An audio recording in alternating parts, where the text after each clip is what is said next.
आज का हमारा टॉपिक है torque experienced by current loop in uniform magnetic field. That means हम फाइंड आउट करना चाहते हैं कि अगर हम एक करंट कैरिंग लूप को external magnetic field uniform magnetic field में रख दें तो उस पर क्या कोई टर्निंग इफेक्ट आएगा। If in case it will experience a turning effect that means it is experiencing a torque. तो यहाँ मैंने एक डायग्राम दिया है और पहले हम इस डायग्राम को समझते हैं, then will use a model to demonstrate the direction of force acting on the each arm. So सबसे पहले यहाँ पे एक लूप ले लिया PQRS। इसमें यहाँ पर ग्रीन पेन से मैंने डायरेक्शन ऑफ करंट रिप्रेजेंट की है हर एक आर्म में, और इस पे एक मैग्नेटिक फील्ड एक्ट कर रही है which is in the orange colour, और ये B मैग्नेटिक फील्ड है, यूनिफॉर्म मैग्नेटिक फील्ड है from north pole to south pole. Externally हमने दो मैग्नेट्स रख दिए थे, उसकी वजह से यहाँ पे एक यूनिफॉर्म मैग्नेटिक फील्ड इस लूप के अंदर एक्ट कर रही है, इस लूप के अक्रॉस एक्ट कर रही है, मतलब इसको हमने लूप को हमने उस मैग्नेटिक फील्ड में प्लेस कर दिया है। इस साइड की लेंथ आपको दी हुई है L और इस साइड का डायमेंशन भी आपको गिवन है B। बिफोर मूविंग फर्दर मैं जरा प्रीवियस जो हमारी नॉलेज थी उसको थोड़ा सा रिकैप करते हैं, थोड़ा सा ब्रश अप कर लेते हैं। तो यहाँ देखिए, यहाँ मैंने एक रूल लिखा है जिसको हम तब यूज़ करते हैं जब हम करंट कैरिंग कंडक्टर को एक्सटर्नल मैग्नेटिक फील्ड में रखते हैं, और इसे हम बोलते हैं बिल साइन थीटा। ये मैंने एक करंट कैरिंग कंडक्टर शो किया है जिसमें IL शो कर रहा है direction of current element, B magnetic field represent कर रहा है, F फोर्स रिप्रेजेंट कर रहा है। ये डेरिवेशन हम पहले कर चुके हैं, और डेरिवेशन कहती है कि मैंने करंट कैरिंग एलिमेंट या current carrying conductor is placed in external magnetic field it will experience a force which will be given by the formula bill sine theta. अगर इसे वेक्टर फॉर्म में लिखें तो you will get IL cross B। अब यहाँ ये ज़रूरी नहीं है कि IL और B के बीच में जो एंगल बने वो थीटा हो, कोई भी एंगल हो सकता है, एनी वैल्यू। IL क्या है, करंट एलिमेंट, और मैग्नेटिक फील्ड, इन दोनों के बीच में कोई भी एंगल हो सकता है, लेकिन फोर्स के बीच में IL के बीच में 90 होगा, फोर्स के बीच में मैग्नेटिक फील्ड के बीच में 90 डिग्री होगा। और इसकी डायरेक्शन हम किससे निकालते थे, अगर आपको पता हो, ये यूज़ कर रहे हैं हम क्रॉस प्रोडक्ट, और क्रॉस प्रोडक्ट की डायरेक्शन निकालने के लिए हम यूज़ करते थे क्रॉस रूल, यानी कि स्क्रू रूल या फिर ग्रिप रूल जिसको आप बोलते हैं। तो अगर IL से B की तरफ हम टर्न कर रहे हैं तो थंब कहाँ पॉइंट करेगा, अपवर्ड पॉइंट करेगा। तो यहाँ में देखिए IL फर्स्ट एलिमेंट IL है, B की तरफ जा रहे हैं, तो IL से अगर हम B की तरफ घूमेंगे तो जो फोर्स है वो थर्ड कंपोनेंट जो है वो कहाँ एक्ट कर रहा है, वो अपवर्ड एक्ट कर रहा है। तो यहाँ जो F रिप्रेजेंट कर रहा है ये परपेंडिकुलर डायरेक्शन रिप्रेजेंट कर रहा है। सो हम इसको यूज़ कर रहेंगे इसमें। यहाँ पर भी क्या है, ये लूप हमने रखा है, बट लूप का हर सेक्शन PS ये करंट एलिमेंट की तरह एक्ट कर रहा है, SR ये भी करंट एलिमेंट है। तो पहले हम यहीं देख लेते हैं, P और S में डायरेक्शन ऑफ करंट इस तरफ हो गई, मैग्नेटिक फील्ड इस तरफ हो गई, लेकिन जो रिजल्टेंट फोर्स होनी चाहिए वो कहाँ होनी चाहिए, अपवर्ड, यानी करंट एलिमेंट के और मैग्नेटिक फील्ड के परपेंडिकुलर, जैसे हमारी इस केस में थी। जैसे हमारी किस केस में थी, F जो है IL की और F B के दोनों के 90 डिग्री एंगल पे थी। राइट हैंड स्क्रू रूल से भी रिप्रेजेंट कर सकते हैं आप, या फिर आप सिंपली इसको फ्लेमिंग्स लेफ्ट हैंड रूल भी लगा सकते हो, जो आपको ठीक लगे, लेफ्ट हैंड भी लगेगा, दोनों एप्लीकेबल होते हैं। तो यहाँ पर हमने इसके स्क्रू रूल लगा के हमने F फोर्स अपवर्ड एक्ट कर रही है वो निकाल लिया। अब सेम यहाँ पर देखते हैं, यहाँ पर मैग्नेटिक फील्ड इस डायरेक्शन में एक्ट कर रही है, करंट डाउनवर्ड एक्ट कर रही है, तो फोर्स कहाँ एक्ट करनी चाहिए, बाहर की तरफ, यानी मेरी तरफ एक्ट करनी चाहिए। सेम ऐसे ही थर्ड आर्म में आते हैं, मैग्नेटिक फील्ड इधर एक्ट कर रही है, करंट एलिमेंट उधर एक्ट कर रहा है, तो इन दोनों के नॉर्मल डाउनवर्ड आपकी फोर्स होनी चाहिए। सेम ऐसे ही यहाँ पर देख लेते हैं हम, मैग्नेटिक फील्ड इधर है, करंट एलिमेंट उधर है, तो करंट के और मैग्नेटिक फील्ड के नॉर्मल फील्ड होनी चाहिए उस तरफ, यानी कि towards the plane of the paper. इस वक्त जो मुझे दिख रहा है फिगर उसके मुताबिक। चलिए मगर हम इसको 3D फिगर में देख लेते हैं कि 3D में इसका इम्पैक्ट कैसा होना चाहिए। सो मैं यहाँ पर एक छोटा सा ये डमी सा मॉडल लेके आई थी, इसको मैंने कट करके एक लूप की लुक दे दी है कार्डबोर्ड को। तो आप देखिए, ये जो करंट है यही डायरेक्शन ऑफ करंट मैंने यहाँ पे रिप्रेजेंट किया है, और मैं दिखाती हूँ कि हमने कैसे इसको प्लेस किया था। हमने इसे एक्चुअली ऐसे टिल्ट करके प्लेस किया है, ये सीधा प्लेस नहीं है ना, तो ये फ्लैट रखा हुआ है। यहाँ पे दो मैग्नेटिक फील्ड है, मान लीजिए यहाँ पे एक मैग्नेटिक फील्ड है, इस साइड भी एक मैग्नेटिक फील्ड रखी हुई है, मतलब मैग्नेट रखा हुआ है, south pole of magnet and north pole of magnet, और उसके बीच में आपने कॉइल को ऐसे रखा है कि उसके क्रॉस कुछ मैग्नेटिक फील्ड लाइन्स पास करें। तो जो मैग्नेटिक फील्ड लाइन की डायरेक्शन है ये दिखा रहा है नीचे इस तरफ है, करंट की डायरेक्शन इस तरफ है। तो और इस आर्म में और इस आर्म में एक्चुअली जो पेपर पे दिख रहा है वो डायरेक्शन कुछ और है, क्योंकि वो 2D फिगर में है, बट वो यहाँ कैसा बनेगा वो मैं आपको दिखाती हूँ यूजिंग, ये मेरा प्रॉप था, पहले भी मैं इस प्रॉप को कई बार यूज़ कर चुकी हूँ। ये डायरेक्शन शो कर रही है इस बार मैग्नेटिक फील्ड, और ये दिखा रहा है करंट। अगर आप चाहें तो मैं इसे निकाल के दिखा देती हूँ आपको, ये आपका डायरेक्शन, यस ओके, मेरा मैग्नेटिक फील्ड तो इरेज हो गया है। I guess now it would be clear. ये मैग्नेटिक फील्ड है और ये करंट है, और मैं इसे यूज़ करूँगी डायरेक्शन ऑफ करंट दिखाने के लिए। तो मैं एक तरफ ये हैंडल यूज़ कर रही हूँ इसको मोड़ने के लिए। तो आप देखेंगे करंट की डायरेक्शन कहाँ है, ये करंट जा रहा है डाउनवर्ड, तो इस आर्म में करंट जा रहा था डाउनवर्ड। मैग्नेटिक फील्ड किस तरफ था, इस तरफ।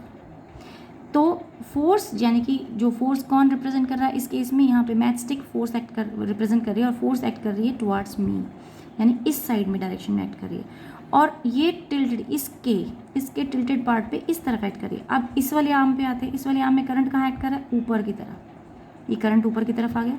मैग्नेटिक फील्ड कहाँ एक्ट कर रही है, उस तरफ एक्ट कर रही है। तो फोर्स कहाँ एक्ट कर रही है, उस तरफ। तो यानी कि कोशिश ये हो रही है कि एक फोर्स उस तरफ एक्ट करेगी और एक फोर्स इस तरफ एक्ट करेगी। जब ये दोनों फोर्स अपोजिट हैं तो इफेक्ट क्या आएगा, टर्निंग। ये टॉर्क जो है इसमें क्रिएट हो जाएगा और ये घूमने की कोशिश करेगा। टॉर्क मैक्सिमम कब होगा, टॉर्क मैक्सिमम होगा जब ये लूप ऐसे रखा हो। तब ये वाला फोर्स जो इधर लग रहा था और ये वाला जो फोर्स इधर लग रहा था, ये इसको बहुत अच्छे से रोटेट कराएंगे, मैक्सिमम रोटेशन देंगे। टॉर्क एक्ट कब नहीं करेगा, जब आप इस लूप को ऐसे रख देंगे। तो जो फोर्स उस तरफ एक्ट कर रही है वो अभी भी उधर ही एक्ट कर रही है, और ये वाली फोर्स जो है इस तरफ एक्ट कर रही है, और कोई रोटेशन आएगी ही नहीं। इनफैक्ट अगर आप इसे थोड़ा सा ट्विस्ट करेंगे तो अगेन ये फोर्सेस आपको वापस उसी पोजीशन पे ले जाएंगी। अब यही पोजीशन डिफाइन करने में हेल्प करती है हमें स्टेबल और अनस्टेबल टॉर्क। लेकिन स्टेबल और अनस्टेबल टॉर्क में हम बाद में आएंगे, पहले हम इसकी डेरिवेशन निकालते हैं और देखते हैं इक्वेशन क्या बनती है। सो अब हमारे पास पिक्चर क्लियर है। हमारे पास फोर्स एक्ट कर रही थी इधर अपवर्ड, इस तरफ फोर्स एक्ट कर रही थी डाउनवर्ड, लेकिन ये दोनों फोर्स सेम एक्सिस पे एक्ट करती हैं और दोनों का मैग्नीट्यूड सेम है। क्यों सेम है, क्योंकि फोर्स का फॉर्मूला होता था I F is equal to I B cross L, sorry I L B होता था, लेकिन एल की जगह मैंने ये ब्रेड्थ यूज़ किया बी, जो इसकी डायमेंशन है। तो वो आई एल की जगह बी आ गया, तो आई बी क्रॉस बी, इसका मैग्नीट्यूड मतलब फोर्स हमारे पास जो आई एफ थ्री के लिए, तो मैंने यहाँ लिखा हुआ है, खैर मैं वो ही दिखाती हूँ आपको। सो फोर्स जो मेरी F three and F four के लिए आ रही है वो ये आई एल क्रॉस बी और आई एल क्रॉस, दोनों ही आई एल क्रॉस बी। अब ये भी देख लेते हैं कि इनके बीच में एंगल कितना है, और एंगल की क्लैरिटी से क्या हमें पता चला, करंट एलिमेंट के बीच में हम जो यहाँ एंगल लेते थे वो लेते थे length element into magnetic field के बीच में। तो जो लेंथ एलिमेंट है वो यहाँ एक्ट कर रहा है इस डायरेक्शन में, मैग्नेटिक फील्ड इस डायरेक्शन में, तो इसका मतलब थीटा इस बार हमें क्या लेना है, इतना सारा, ये बहुत बड़ा हमें थीटा लेना है। एंड दूसरी डायरेक्शन में जब हम पहुँचते हैं तो जब करंट इस डायरेक्शन में है और मैग्नेटिक फील्ड इस डायरेक्शन में, तो यहाँ इस आर्म के लिए थीटा हो गया ये, लेकिन आपको पता है कि 180 minus theta is equal to theta only. तो अगर आपको एंगल साइन थीटा अगर आप यहाँ हटाते हो तो आपके पास ये मेजर एंगल आ जाएगा, लेकिन ये तो पूरा टोटल में से ये वाला एंगल आप सब्ट्रैक्ट कीजिए, you are left with only theta. So आप कन्वर्जन कर सकते हैं, यानी कि दोनों फोर्सेस का मैग्नीट्यूड अपवर्ड का भी और डाउनवर्ड का भी मैग्नीट्यूड क्या आ रहा है, सेम आ रहा है। So they will cancel each other. So जब हम F3 की एक्सप्रेशन लिख रहे हैं तो हम लिखेंगे I B capital B into sine theta, और थीटा कितना, थीटा पूरा टोटल 180 में से ये वाला एंगल अगर हमने थीटा अज्यूम कर लिया है नीचे, तो रिमेनिंग एंगल हमें चाहिए, तो वो निकलेगा 180 माइनस थीटा। ये थीटा हटा दें तो ये रिमेनिंग आ जाएगी, क्योंकि रिमेनिंग क्यों चाहिए होता है, क्योंकि हमें आई एल एलिमेंट के साथ चाहिए एंगल। सेम ऐसे ही यहाँ पर लिख देंगे हम I B capital B sine of theta, क्योंकि ये तो एंगल करंट की डायरेक्शन में ही है, यहाँ हमें नहीं लेना है अलग। आप याद रखें, बच्चों में कन्फ्यूजन क्या होता है कि वहाँ हमने एक केस में 180 माइनस थीटा लिया, मैं यहाँ लिख देती हूँ। यहाँ मैं पहले 3 के केस में लिखेंगे I B capital B sine of 180 minus theta, और दूसरे केस में लिखेंगे I B B sine of theta. लेकिन ये दोनों तो सेम ही है, मैथमेटिकली देखा जाए तो सेम ही है और अपोजिट डायरेक्शन में, so cancel each other. So F3 and F4 will cancel, ये कैंसिल हो गई। अब बचा टॉर्क, F1 और F2 क्या करेंगे, F1 भी निकालते हैं F2 भी निकालते हैं। तो हम F1 एंड F2, ये फिगर मुझे दोबारा अच्छी होगा, अब की बार हमें F1 और F2, F1 इधर एक्ट कर रहा है, F2 इधर एक्ट कर रहा है, लेकिन करंट की और मैग्नेटिक फील्ड इन दोनों के बीच में एंगल कितना था, 90। तो इस बार हमारा F एक्ट किया, वो हो गया BIL sine of 90 which is equal to BIL only. अब L क्यों लिया है, बिकॉज आप देखें जब ये वाली साइड ले रहे थे तो डायमेंशन B थी, लेकिन जब हम ये वाली साइड ले रहे हैं तो डायमेंशन कितनी L है, तो मैं L को L ही रखूँगी। एंड अब उसके बाद देखते हैं अब दोनों फोर्सेस ने क्या किया। ये जो दो फोर्स एक्ट कर रही थी, इसको समझाने के लिए मैंने ये डायग्राम दोबारा से बनाया है यहाँ पर। तो आप देखिए, एक फोर्स एक्ट कर रही है इस तरफ, जिसको मैं F2 बोल रही हूँ, एक फोर्स एक्ट कर रही है F1 उस तरफ। तो क्या करें, वो 3D फिगर नहीं था ना हमारे पास, तो इसलिए हमने ये दोबारा से रीमेकिंग किया मैंने डायग्राम का। I will show you once again. So यहाँ देखते हैं हम। तो F1 उस डायरेक्शन में है, और इसको रिप्रेजेंट करने के लिए क्या करें, अगर मैं यहाँ पर दिखाती आपको तो F1 आपका इधर एक्ट कर रहा था R की तरफ, और F2 इधर एक्ट कर रहा था और F1 उधर एक्ट कर रहा था। तो यहाँ फिगर में दिखाना मुश्किल था, तो मैंने एज वाला पार्ट ले लिया है ताकि इधर अगर कोई फोर्स दिखाऊं तो वो आपको समझ आए। तो ये देखिए, R और S, यही वाले RS लिए हैं, RQ, ठीक है। अच्छा, ये Q लेना था मुझे, sorry, this is Q। RQ लिए हैं और F2 इधर दिखा दिया, F1 उधर दिखा दिया। लेकिन हमें पता है टॉर्क अगर एक्ट करता है बॉडी के अंदर, अब रोटेशन आएगी, तो रोटेशन आएगा तो टॉर्क आएगा, और टॉर्क हम लेते हैं तो उसका फॉर्मूला होता है फोर्स इंटू परपेंडिकुलर डिस्टेंस। तो फोर्स तो F1 और F2 का हमारे पास आ गया BIL, लेकिन परपेंडिकुलर डिस्टेंस हुआ ये वाला, ये इस एक्सिस और इस एक्सिस के बीच का परपेंडिकुलर डिस्टेंस है। और ये किसके बराबर होगी इसकी वैल्यू, B। ये डायमेंशन क्या थी, ये साइड हम लेते थे, दिस वाज B, ये आपको फिगर में गिवन है, दिस वाज B। तो ये साइड जो है B है, और ये थीटा हमें गिवन है, तो ये हो जाएगा B cos of theta. B cos theta हमारे पास आ गया। Now will use it. Now torque we have, so let us put the value of the torque. The torque we have is force into perpendicular distance, but force is BIL। It's clear from here, हमने निकाल लिया है पहले से ही। और अब क्या लिखेंगे, कंपोनेंट जो हमारे पास है B cos ऑफ थीटा।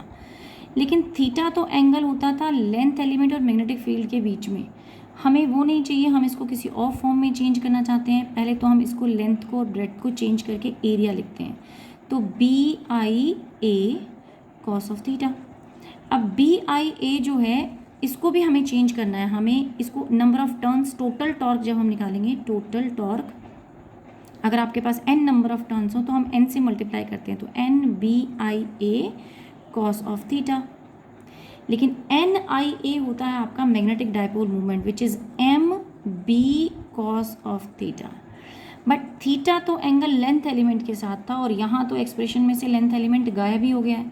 तो सबसे पहली बात तो हमें इस थीटा को चेंज करना होगा, और दूसरा ये बताना होगा कि मैग्नेटिक, अब जो एंगल होना चाहिए वो होना चाहिए इस मैग्नेटिक मूवमेंट के बीच में और मैग्नेटिक फील्ड के बीच में। अब ये मैग्नेटिक मूवमेंट क्या है और इसका एंगल क्या होता है ये समझते हैं। वी नो दैट कि अगर डायरेक्शन एंटी क्लॉकवाइज हो किसी लूप के अंदर तो क्या होता है, नॉर्थ पोल, अगर क्लॉकवाइज हो तो साउथ पोल होता है। और साउथ और नॉर्थ पोल मिलके इसका मतलब क्या बना रहे हैं, एक डायपोल बना रहे हैं। इसका मतलब ये हुआ कि करंट लूप जो है वो कैसे बिहेव करेगा, एक डायपोल की तरह बिहेव करेगा। और हमें पता है कि नॉर्थ पोल और साउथ पोल अगर हम मैग्नेट में लेते हैं तो फील्ड लाइंस नॉर्थ से बाहर आती हैं और साउथ में एंटर करती हैं, और इनसाइड द मैग्नेट उनकी डायरेक्शन कहाँ से कहाँ होती है, साउथ से नॉर्थ की तरफ। और यही एक्चुअली डिफाइन करता है मैग्नेटिक मूवमेंट की डायरेक्शन। मैग्नेटिक मूवमेंट जिसको हम कैपिटल M से रिप्रेजेंट कर रहे हैं और जिसको हम बोल रहे हैं NIA, ये एक वेक्टर क्वांटिटी है, और ये वेक्टर क्वांटिटी है तो इसकी डायरेक्शन भी होगी, और डायरेक्शन कहाँ से कहाँ होगी, फ्रॉम साउथ टू नॉर्थ, यानी कि अंदर, इनसाइड द कॉइल। तो अगर मैं एक ही कॉइल बनाती हूँ तो इस कॉइल में फॉर एग्जांपल ये हमारे पास यही एक लूप था, तो इसी लूप को ले लें। तो इस वक्त ये आपकी डायरेक्शन क्या शो करी, एंटी क्लॉकवाइज डायरेक्शन है, तो ये साइड हो गई आपकी नॉर्थ, और ये डायरेक्शन क्या शो करी, ये हो रही है क्लॉकवाइज, तो ये हो गई साउथ। तो मैग्नेटिक मूवमेंट की डायरेक्शन होगी साउथ से नॉर्थ की तरफ, क्योंकि नॉर्थ से बाहर निकलना है और लूप को कंप्लीट करने के लिए साउथ से एंटर करना है। तो जो ये जो लूप है बना है, इसका मैग्नेटिक मूवमेंट एक्ट करेगा फ्रॉम आउटवर्ड। रिमेंबर, ये ऑलमोस्ट आपको लगता है आउटवर्ड नॉर्मल की तरह। आउटवर्ड नॉर्मल हर डायरेक्शन में नहीं, यानी इस डायरेक्शन में और इस डायरेक्शन में दोनों तरफ आउटवर्ड नॉर्मल नहीं होगा। जबकि आपको याद हो तो हम एरिया वेक्टर लेते थे और उसको हम कहते थे आउटवर्ड नॉर्मल इस तरफ भी होगा और इस तरफ भी होगा। लेकिन ये मैग्नेटिक मूवमेंट है, और मैग्नेटिक मूवमेंट की डायरेक्शन जो है वो स्पेसिफिक होगी, और वो कहाँ से कहाँ होगी, साउथ से नॉर्थ की तरफ। तो एंटी क्लॉकवाइज डायरेक्शन से होती हुई क्लॉकवाइज की तरफ। तो यहाँ पर आउटवर्ड इस डायरेक्शन में आ रहा है, मतलब इस अकॉर्डिंग टू दिस लूप जो मैंने इस लूप में कंसिडर किया था। तो अब क्लियर है हमें मैग्नेटिक डायपोल की डायरेक्शन कहाँ से कहाँ होती है, मैग्नेटिक मूवमेंट की डायरेक्शन साउथ से लेकर नॉर्थ की तरफ होती है, इनसाइड। तो ये याद रखेंगे, अब इसे हमें यूज़ करना है। Let us come back to the figure again. हमारे पास डायरेक्शन थी एंटी क्लॉकवाइज, इसका मतलब जो फेस आपको ऊपर की तरफ दिख रहा है वो नॉर्थ पोल है, साउथ पोल पीछे रहा होगा, तो मैग्नेटिक मूवमेंट की डायरेक्शन कहाँ से कहाँ हो गई, उस साउथ से नॉर्थ की तरफ, यानी बाहर की तरफ आती हुई। तो मैंने उसे दोबारा दिखाने के लिए यहाँ पे फिर से आर क्यू बनाया। ये आर क्यू आपका पहले ऑलरेडी बना हुआ है, डायरेक्शन ऑफ करंट यहाँ पे भी दिखा देते हैं, ये डायरेक्शन ऑफ करंट है। तो यानी कि अब की बार जो नॉर्मल होना चाहिए या मैग्नेटिक डायपोल मूवमेंट होना चाहिए वो कहाँ होना चाहिए, आउटवर्ड होना चाहिए, और ये हमेशा क्या होता है, नॉर्मल टू द सरफेस होता है। तो magnetic dipole movement normal to the surface होती है, लेकिन फ्रॉम साउथ से नॉर्थ की तरफ पॉइंट करती हुई। तो यहाँ से बना दिया मैंने, और अब नॉर्मल के साथ जो एंगल ले लिया उसको कह दिया हमने अल्फ़ा। तो अब आपके पास डायरेक्शन आ गई मैग्नेटिक डायपोल मूवमेंट यानी एन नॉर्मल और मैग्नेटिक फील्ड के बीच में, विच इज़ अल्फ़ा। लेकिन ये अल्फ़ा प्लस थीटा मिलके क्या बना रहे हैं, 90, और हमें तो चाहिए थीटा की value which is 90 minus alpha. अब हम क्या करेंगे, इसे यहाँ कॉस थीटा जो था उसे रिप्लेस करना था, तो हम कॉस थीटा की जगह पुट कर देते हैं cos 90 minus alpha, which will become sine of alpha. बस हमारी इक्वेशन हो गई। So here in the equation now we can replace cos theta, that will be written as M B sine of alpha. Remember, ये चीज़ और अच्छे से clear कर रही हूँ, मैग्नेटिक फील्ड और ये करंट एलिमेंट, इसके बीच में ये आई एल है, आई एल और बी के बीच का एंगल होता है थीटा, जो बहुत से क्वेश्चंस में आता है to the surface of the, वो करंट एलिमेंट की बात नहीं करेंगे, वो कहेंगे the surface of the coil making an angle of theta with the magnetic field. तो इसका मतलब वो इस थीटा की बात कर रहे हैं।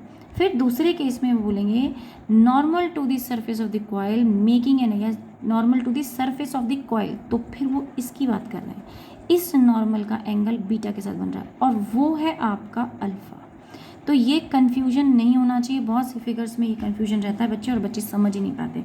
सो नाउ वी हैव टॉर्क, और अगर आप इसको वेक्टर फॉर्म में लिखें तो अब तो बस हमारा काम बहुत छोटा रह गया है, पूरा वीडियो इसी को एक्सप्लेन करने में निकल गया। But if it is worth spending this much time और आपको समझ में आ गया तो इससे बढ़िया और कुछ नहीं है। केसेस लेते हैं अब इसके। केसेस क्या है कि अगर अल्फ़ा आपके पास 90 हो जाए, अल्फ़ा 90 मतलब ये 90 हो जाए, तो मैग्नेटिक फील्ड कहाँ लाई करेगी, इसी पे लाई करेगी। अल्फ़ा यानी मैग्नेटिक फील्ड के बीच में और एन के बीच का एंगल 90 हो गया, तो अगर ये 90 हो जाता है तो what you are left with, torque कितना हो जाएगा उस टाइम में आपके पास, मैक्सिमम हो जाएगा, जिसे हम बोलेंगे एम बी, और एम का फॉर्मूला भी हमें पता है विच इज़ NIAB। अगर अल्फ़ा आपका 0 हो जाए तो टॉर्क हो जाएगा 0।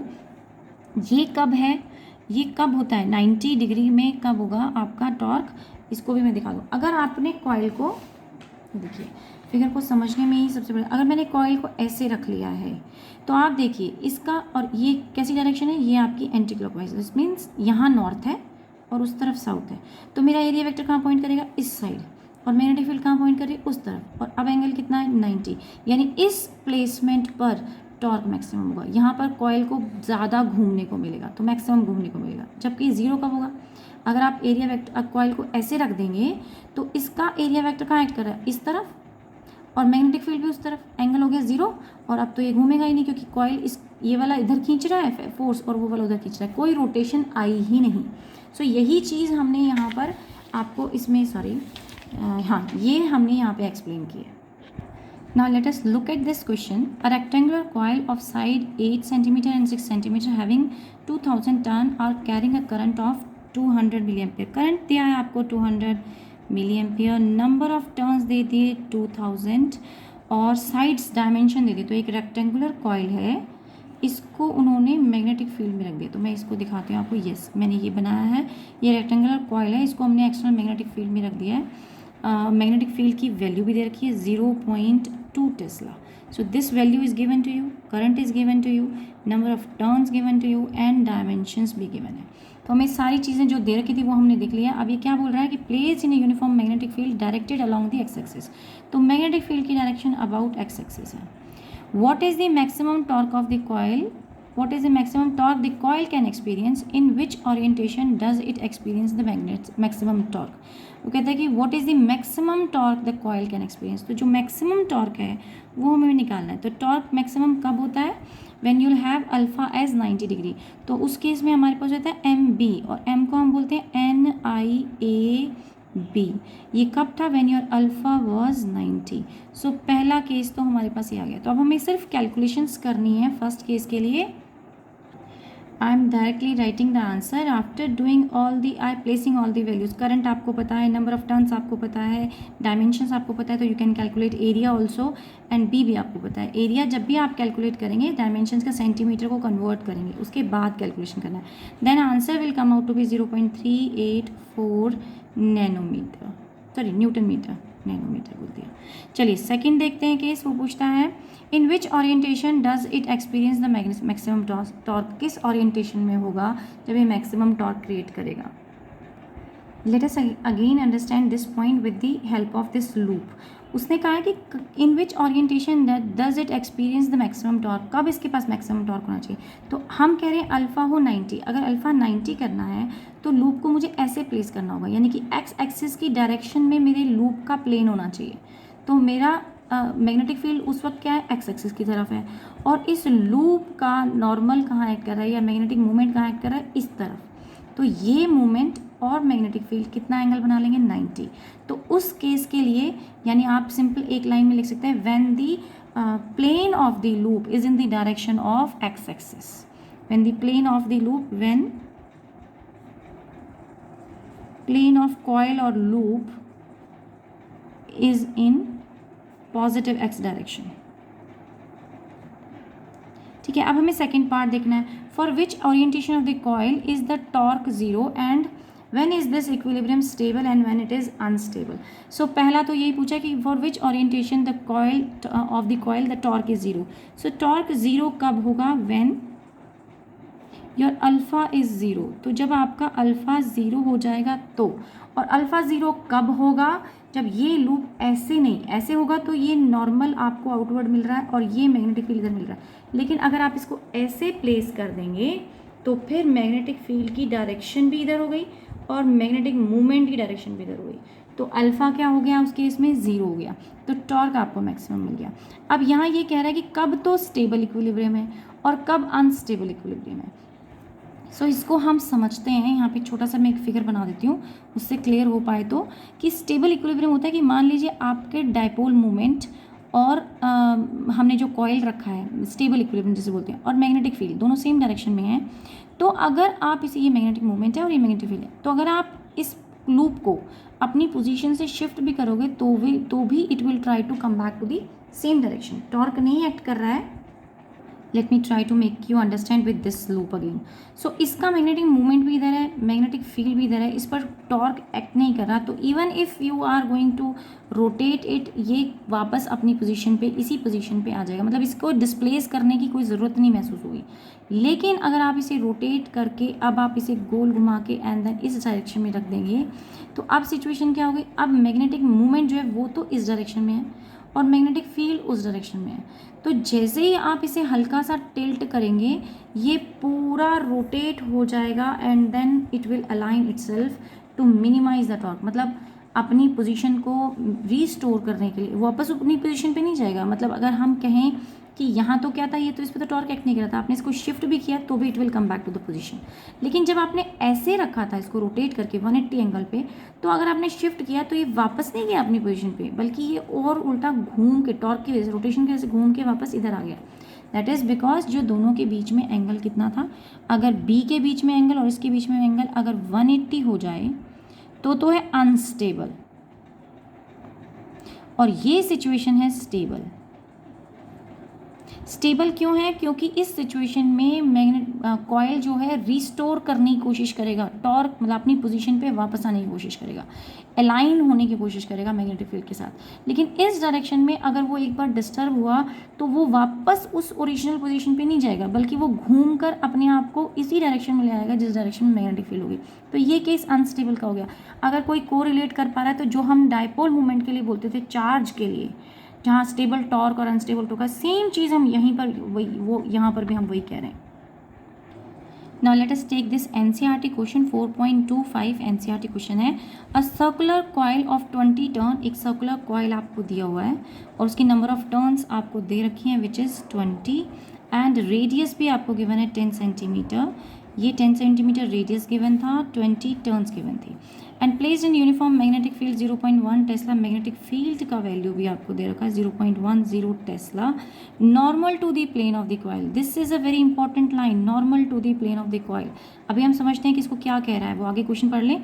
If the current in the coil is इतना, okay, the current is also given which is 5 ampere, ये भी आपको गिवन है। What is the total torque of the coil on the coil, तो पहला पार्ट ए पार्ट हमें total torque निकालना है एंड लेट अस सी कि टॉर्क क्या निकलेगा। अब देखिए मैग्नेटिक फील्ड क्या रहा है, वो इस डायरेक्शन में प्लेस्ड है, किसी भी डायरेक्शन में ले लेकिन कैसी है, वो normal to the plane of the coil है। तो अगर हम इसे वापस उसी लूप से समझें तो ये लूप था हमारे पास, अगर इस लूप के प्लेन के नॉर्मल है तो मैग्नेटिक फील्ड इस तरफ एक्ट कर रही है और इसका मैग्नेटिक मूवमेंट भी उसी तरफ एक्ट कर रहा है। तो इसका मतलब मैग्नेटिक मूवमेंट का और मैग्नेटिक फील्ड के बीच में एंगल कितना हो गया, 0 हो गया। नो मैटर की डायरेक्शन ऑफ करंट कहाँ हो, अगर एंटी क्लॉकवाइज होती है या क्लॉकवाइज होती है, दोनों ही सूरतों में या तो 80 होगा 180 होगा एंगल आपके पास, या 0 होगा, और दोनों ही केसेस में आपके पास मैग्नेटिक फील्ड क्या हो जाता है, टॉर्क क्या बन के आता है, 0। तो टॉर्क 0 हो गया बिकॉज हम इसका रीज़न दे सकते हैं बिकॉज अल्फा इज 0, क्योंकि उसने normal to the plane of the बोला है, प्लेन के नॉर्मल। तो प्लेन के नॉर्मल मैग्नेटिक फील्ड अगर है, इसका मतलब उसकी मैग्नेटिक मूवमेंट की ही डायरेक्शन में है, क्योंकि मैग्नेटिक मूवमेंट कहाँ एक्ट करती है, प्लेन के नॉर्मल एक्ट करती है, और मैग्नेटिक फील्ड भी वहीं एक्ट कर रही है। तो यहाँ अल्फा 0 हो गया। दूसरा पूछता है what is the net total force, तो ये भी 0, क्योंकि हमें पता है फोर्सेज क्या एक्ट करती हैं, एक फोर्स इधर एक्ट कर रही है, एक फोर्स इधर एक्ट कर रही है, लेकिन नेट टोटल फोर्स तो 0 होती है because they are equal and opposite in magnitude. So force is also 0। Third case कह रहा है सी केस में the average force on each electron in the coil due to the magnetic field। अब magnetic field की वजह से जो एक एक इलेक्ट्रॉन था उसके अंदर, उसके ऊपर कितनी फोर्स लगी। तो हमें पता है कि जब भी एक चार्ज या मूव करता हो एक्सटर्नल मैग्नेटिक फील्ड पे तो उस पर फोर्स लगती है क्यू वी बी, लेकिन क्यू यहाँ पे इलेक्ट्रॉन है तो वी एंड बी। अब मैक्सिमम फोर्स ले रहे हैं हम क्योंकि उसने बोला है कि what is the average force on each electron. तो इलेक्ट्रॉन किस डायरेक्शन में है, perpendicular to the magnetic field होंगे, इलेक्ट्रॉन इस डायरेक्शन में मूव करते हैं, मैग्नेटिक फील्ड ऊपर लग रही है तो उस पर फोर्स लग रही है इधर, तो ये बी वी एल या क्यू वी बी हम ले सकते हैं maximum force. So Q V B आ गया, लेकिन हमें पता है I is equal to N E A V D, ये ड्रिफ्ट वेलोसिटी का रिलेशनशिप आता था। यहाँ किसकी बात हो रही है, करंट कंडक्टर के अंदर इलेक्ट्रॉन मूव करें, इंडिपेंडेंट नहीं मूव कर रहा। इंडिपेंडेंट होता तो उसका एंगल कुछ भी हो सकता था, यानी उसका एंगल फिर ज़रूरी नहीं 90 होता, लेकिन यहाँ तो करंट एलिमेंट है, करंट एलिमेंट मैग्नेटिक फील्ड के जो मूव कर रहा है, नॉर्मल अगर आपने लगाई है, ये करंट एलिमेंट ऐसे घूम रहे हैं इस कॉइल के अंदर कहीं भी, इस डायरेक्शन में उस डायरेक्शन में, लेकिन इसके नॉर्मल मैग्नेटिक फील्ड है, तो करंट के नॉर्मल हो गई ना, तो इसका मतलब चार्ज के मोशन के नॉर्मल हो गई, तो इसलिए मैंने यहाँ पे 90 लिया है क्रॉस प्रोडक्ट में। तो आपके पास क्यू वी क्रॉस भी होता है, तो क्यू वी भी साइन थीटा होता है, साइन 90 विच इज़ 1। सो यहाँ पर आपके पास ये वैल्यू होगी। अब इस आई की वैल्यू को यानी वी डी को मैं एलिमिनेट करना चाहती हूँ, क्योंकि बाकी कुछ सब कुछ दिया है लेकिन वी डी नहीं दिया, तो यहाँ से वी डी की वैल्यू निकालते हैं। V D is equal to I by N E A, और इसे हम वापस यहाँ फोर्स वाले फॉर्मूले में पुट कर दें, तो फोर्स क्या हो गया, ई वी की जगह पुट कर रही हूँ मैं आई बाई एन ई ए, और बी तो एज इट इज़ था, ई एन ई कैंसिल रहता है, आपके पास बचा I B by N A. Everything is given to you. I current हमें पता है, मैग्नेटिक फील्ड हमें पता है, एरिया ऑफ क्रॉस सेक्शन आप निकाल सकते हैं, निकाल नहीं सकते हमें गिवन है, तो एरिया ऑफ क्रॉस सेक्शन ये रहा, yes this area of cross section 10⁻⁵ given है। नंबर डेंसिटी एन हमें चाहिए होगा, वो भी क्वेश्चन में आपको गिवन था 10⁻29। तो नंबर डेंसिटी भी हमें गिवन है, एरिया ऑफ क्रॉस सेक्शन भी गिवन है, आई हमें यहाँ से मिल गया है, करंट दे रखा है, मैग्नेटिक फील्ड दे रखी है। Will place everything and will calculate the answer I am writing, that is 5 × 10⁻⁻25 newton, that comes out as an answer. So आज की क्लास के लिए इतना ही। आई थिंक टॉर्क का क्वेश्चन पोर्शन समझाने में मैं काफ़ी थोड़ा सा बेटर फील कर रही हूँ अभी, क्योंकि 2-3 बार वीडियो बनाया, कुछ बातें बीच में मिस हो जाती हैं बताना, और फिर आप सोचते हो कि कुछ रिलेट नहीं हो पाएगा बच्चों से, शायद आपस में को रिलेट नहीं कर पाएंगे, but I think this video will help you a lot for this particular topic, क्योंकि सिर्फ ये ज़रूरी नहीं है कि हम उसे रट लें, ज़रूरी है कि उस कॉन्सेप्ट को हम बॉटम तक समझें। सो नेक्स्ट क्लास में हम लेंगे moving coil galvanometer. Thank you.